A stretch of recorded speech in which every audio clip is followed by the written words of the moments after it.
Sio Nagad. Hello all. Osha afternoon. Good afternoon. Wado for watching. Thank you for watching.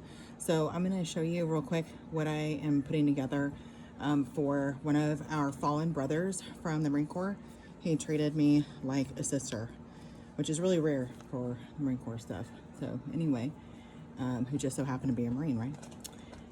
I'm trying to grab a couple different ones. There we go. And then some that aren't. So he was a carpenter, like a really, really good handyman. And I had these yardsticks. Some are vintage, some are newer.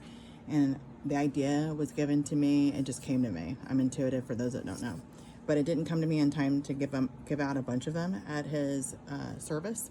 So afterwards, I just waited for the right time to make a bunch more.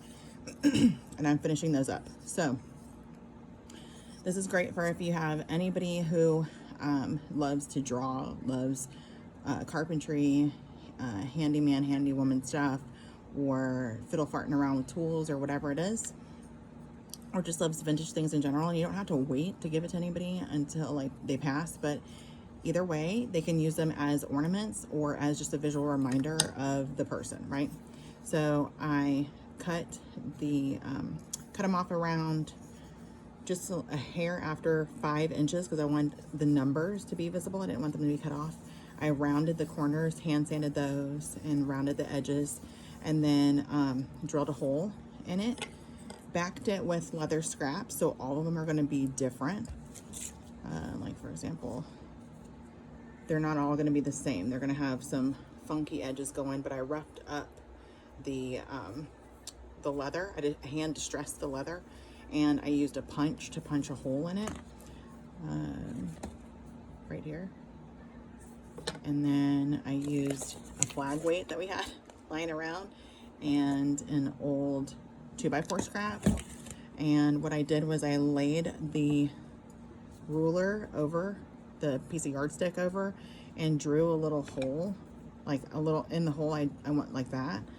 Then I took the leather scrap off and put it, I was gonna say Ahan, which is here in Cherokee. I was gonna say Jollagee, geez, at least. Jollagee is Cherokee.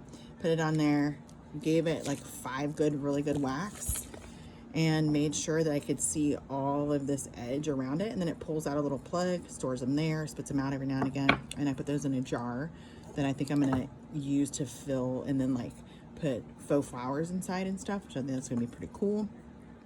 And then I just did that with random ones. So I have these, and it's got all the original wear and tear on there. All I did was just sand down and curve the edges a little bit to make it look nicer. But as you can see, like it's just gonna look different. It's not gonna be all straight and stuff because they're different scraps. I even have one where I kept like one of the original edges from whoever used these scraps to make other things, because I thought it was really cool for history. But anyways, it's just something that you could do. And then I'm gonna take a little faux suede. I don't think it's faux. I don't know. It came from Hobby Lobby. That little like that lace stuff. It's brown. Oh, I got it right here. Right there. And I make a little handle for it. So I just put it in there, and then I tie these 2 ends together, and they can hang it on a tree. They can hang it on their rearview mirror, or anywhere in their home, or wherever they want, their office, their school, or whatever. So it's really cool. Like if you have like a shop teacher or something like that, or a mentor, you can give that as a gift. But yeah, anyway, and I'm offering these up as gifts to remind people of our brother in arms, John Blue. And of course it's free, right? You're just like, you're not recouping any costs for this. It's out of the goodness and love of your heart. Anyway, hopefully that helps you in your creativity. And don't be so hard on yourself when you make these things, right? Every one of them is unique, and it's coming from a place of love. Don't go hang a day, in a good channel. Till we meet again. Love you a minute.